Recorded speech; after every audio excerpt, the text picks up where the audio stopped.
Hello views, welcome to DJMS Tamil channel. Aaha Kalyanam சீரியலுக்கான upcoming எபிசோட்ல வீட்டில் எல்லாரோடையும் இருக்கும்போது சூர்யாவுக்கு வந்து ஒரு ஃபோன் கால் வருது. அதுக்கப்புறம் பர்சனலாக எடுத்துகிட்டு போயிட்டு பேசுகிறாரு. என்ன பண்ணிட்டு இருக்க, இங்கே இருக்கும்போது நான் ஃபோன் பண்ண வேணாம்னு சொல்லியிருக்கேனா இல்லையா அப்படின்னு சொல்லிட்டு சூர்யா வந்து அந்த பொண்ணுக்கிட்ட சொல்கிறாரு. சூர்யா, நீ வருவன்னு எதிர்பார்த்துட்டே இருந்தேன், அதனால தான் திடீர்னு கால் பண்ணேன் அப்படின்னு சொல்லிட்டு சமாளிக்க ஆரம்பிக்கிறாங்க. அதுக்கப்புறம் வர சொல்கிறாங்க சூர்யாவை. ஒரு பக்கம் மகா என்ன பண்ணுறாங்க, வெளியில் போயிட்டு இருக்காங்க. அந்த சமயத்தில் ஆட்டோவில் போயிட்டு இருக்கும்போது திடீர்னு வந்து சூர்யாவையும் அந்த பொண்ணையும் பார்க்குறாங்க. சூர்யாவை அந்த பொண்ணோட பார்த்ததுனால ரொம்பவே அதிர்ச்சியனமாக, அண்ணா ஒரு நிமிஷம் நிறுத்துங்க அப்படின்னு சொல்லிட்டு என்ன பண்ணுறாங்க, சூர்யாவுக்கு கால் பண்ணுறாங்க. என்ன இவ வேற கால் பண்ணுறாளே அப்படின்னு சொல்லிட்டு ஃபோன் அட்டன் பண்ணி சொல்லுமாகா அப்படின்னு சொல்லிட்டு சூர்யா சொல்ல, மகாவும் கேஷுவலாக கேட்க ஆரம்பிக்கிறாங்க. அம்மா எங்கே இருக்கீங்க அப்படின்னு சொல்லிட்டு. ஏன் வேற எங்கே இருப்பேன், ஆஃபீஸில் தான் இருப்பேன் அப்படின்னு சொல்லிட்டு சூர்யா சொல்கிறாரு. என்ன இவர் நம்ம கிட்ட இவ்வளோ பொய் சொல்கிறாரு அப்படின்னு சொல்லிட்டு திரும்பவும் கேட்க ஆரம்பிக்கிறாங்க. என்னங்க ட்ராவலிங் சவுண்ட் மாதிரி கேட்டுகிட்டே இருக்கே அப்படின்னு சொல்லிட்டு மகா சொல்ல, அதெல்லாம் ஒன்றும் இல்லை, ஒரு சவுண்டும் கிடையாது அப்படின்னு சொல்லிட்டு சமாளிச்சு ஃபோனை வைன்னு சொல்லிட்டு ஃபோனை வச்சிடறாரு. மகா இதே யோசிச்சுட்டு ரொம்ப வருத்தத்தோட அப்படியே ஆட்டோவில் போயிட்டு இருக்காங்க. என்ன இவர் இப்படிலாம் பேசிட்டு இருக்காரு, ஒன்றுமே புரியல அப்படின்னு சொல்லிட்டு ஒரே குழப்பத்தோட போயிட்டு இருக்காங்க. அந்த சமயத்தில் பிரபா பார்த்தீங்கன்னா தனியாக நடந்து போயிட்டு இருக்காங்க.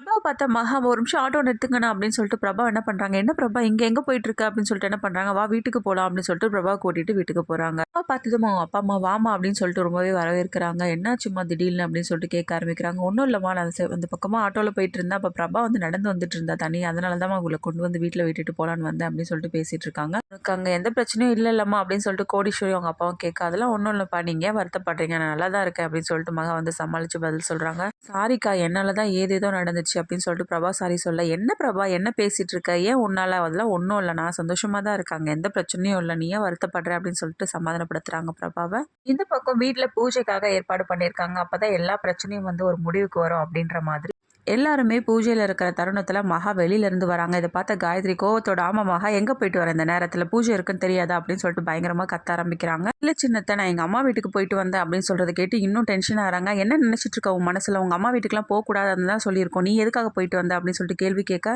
அவங்க ரொம்பவே மனசு கஷ்டத்தோடு இருந்தாங்க. அதனால தான் போய் பார்த்துட்டு வரலான்னு போன அத்தை, ஏன் அத்தை இது மாதிரிலாம் பேசிட்டு இருக்கீங்க அப்படின்னு சொல்லிட்டு என்ன பண்ணுறாங்க, மகா காயத்ரியை பற்றி கேட்க, அதை பார்த்த அனாமிகா, என்ன மகா நீங்கள் பெரியவங்களை எதிர்த்து பேசிட்டு இருக்கீங்க, இதுதான் உங்கள் வீட்டில் சொல்லி கொடுத்துருக்காங்களா, உங்களுக்கு கொஞ்சம் கூட இது இல்லைன்னு உங்களை பற்றி பெருமையாக சொல்லிட்டு இருந்தாங்க, இப்படிப்பட்டவங்க அப்படிப்பட்டவங்க ரொம்ப மரியாதையாக பேசுவீங்க அப்படின்னு சொல்லிட்டு இப்போ என்னன்னா இப்படி எதிர்த்து பேசிட்டு இருக்கீங்களே அப்படின்னு சொல்லிட்டு அனாமிகா என்ன பண்ணுறாங்க பதிலுக்கு பேச, ஆமாம்மா அவள் என்ன உன்ன மாதிரி நல்ல குடும்பத்துல இருந்தா வந்திருக்கா, அவள் வந்து எப்படிப்பட்டவ குடும்பத்துலேருந்து வந்திருக்கா நம்ம எல்லாருக்குமே தெரியும் அப்படின்னு சொல்லிட்டு பதிலுக்கு சித்ரா தேவி பேசுறதை பார்த்து ஐஸ்வர்யா ரொம்பவே கோவத்தோட, ஆமா என்ன நினச்சிட்டு இருக்கீங்க உங்கள் மனசில், எங்கள் குடும்பத்தை பற்றி பேசுறதுக்கு உங்களுக்கு என்ன ரைட்ஸ் இருக்குது, ஆமாம் இவ்வளோ பேசுகிறீங்களே, நீங்களும் உங்கள் பிள்ளையும் ரொம்ப நல்லவங்களா, எந்த ஒரு தப்பான விஷயமும் பண்ணது இல்லையா, அவங்களுக்கு மறந்து போச்சா எல்லா விஷயமும், அன்னைக்கு மகாவை இந்த வீட்டு மருமகளாக கொண்டு வந்தது நீங்கள் தான், அது மட்டும் இல்லாமல் என்ன இந்த வீட்டுக்கு மருமகளை கொண்டு வந்தது யாரு, உங்கள் புள்ள தானே, அப்புறம் எப்படி நீங்கள் பேசிட்டு இருக்கீங்க, நீங்க எல்லாம் செஞ்சது தப்பு இல்லாத மாதிரியும் நாங்கள் பண்ணது தப்புன்ற மாதிரியும் சுட்டி காட்டி எங்கள் ரெண்டு பேரும் ஏன் அப்படி பேசிட்டு இருக்கீங்க, இங்கே பாருங்க எங்கள் வீட்டுக்கு போகிறதுக்கு எங்களுக்கு எல்லா ரைட்ஸுமே இருக்குது, அதை கேட்கறதுக்கு உங்களுக்கு எந்த உரிமையும் கிடையாது, மகாவை பற்றி இவ்வளோ பேச ஆரம்பிக்கிறீங்களே, இந்த கல்யாணம் நடந்ததுக்கு யார் முழு காரணம், மகா மட்டும்தான், மகா இல்லைனா விஜய் அனாமிகா கல்யாணம் நடந்திருக்குமா இன்னைக்கு, விஜய் தான் விரும்புகிறான்ற விஷயம் எங்களுக்கு தெரிஞ்சிருந்தா முன்னாடியே கண்டிப்பாக நாங்கள் ரெண்டு பேரும் சேர்த்து வச்சுருப்போம், ஆனால் இது வரைக்கும் எங்களுக்கு தெரியாது, அந்த லாஸ்ட் மினிட்ல தான் எங்களுக்கே தெரிய வந்தது, இதெல்லாம் ஏன் நம்ப மாட்டீங்க, தேவையில்லாமல் எங்கள் ரெண்டு பேர் விஷயத்தில் நீங்கள் தலையிட்டீங்கன்னு வச்சுங்களேன், அப்புறம் என்ன நடக்கும்னு எனக்கே தெரியாது, நான் மகா மாதிரி அமைதியாக பொறுமையெல்லாம் போகிற ஆள் கிடையாது, என்னை பற்றி உங்களுக்கு நல்லாவே தெரியும் அப்படின்னு சொல்லிட்டு ரொம்பவே கோவமாக பேச ஆரம்பிக்கிறாங்க ஐஸ்வர்யா. அதை கேட்ட மகா, அக்கா ஒரு நிமிஷம் அமைதியாக இருங்கக்கா அப்படின்னு சொல்லிட்டு என்ன பண்ணுறாங்க சமாதானப்படுத்த, ரொம்ப நேரமாக்கா உனக்கு ஒன்றுமே புரியாது, எல்லாத்தையும் வந்து அட்ஜஸ்ட் பண்ணிட்டு போகணும்னு சொல்லிட்டு அமைதியாக வந்து வாயை மூடிட்டு போகிறதே உன் வேலையாக போச்சு, இப்படியே நீ போயிட்டு இருந்துன்னு வச்சுக்க அப்புறம் எல்லாரும் உன் தலைமையில ஏறி ஆட ஆரம்பிச்சிருவாங்க அப்படின்னு சொல்லிட்டு என்ன பண்ணுறாங்க ஐஸ்வர்யா சொல்ல ஆரம்பிக்கிறாங்க. பூஜைக்கான ஏற்பாடுகள்லாம் பண்ணிட்டு இருக்கும்போது சூர்யா பண்ண எல்லாமே வந்து ஞாபகத்துக்கு வருது. இந்த பிரபாவுக்கு ஆக்சிடென்ட் ஆயிடுச்சுன்னு சொல்லிட்டு கோடீஸ்வரர் அழுதுகிட்டே வந்து மகாவுக்கு கால் பண்ணுறாங்க. நம்ம என்ன பண்ணுறதுன்னு யோசிக்காமல் அழ ஆரம்பிக்க, அதுக்கப்புறம் விஷயத்த வந்து சொன்னதும் ரொம்பவே அதிர்ச்சியாகி போகிறாங்க எல்லாரும்.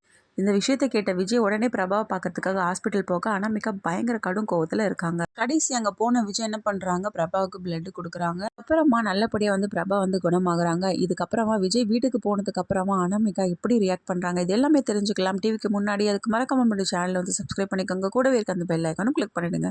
அப்போ தான் நான் போடுற அடுத்தடுத்த வீடியோஸ் உங்களுக்கு நோட்டிஃபிகேஷனில் வரும். ஓகே வியூஸ், தேங்க்ஸ் ஃபார் வாட்சிங் திஸ் வீடியோ.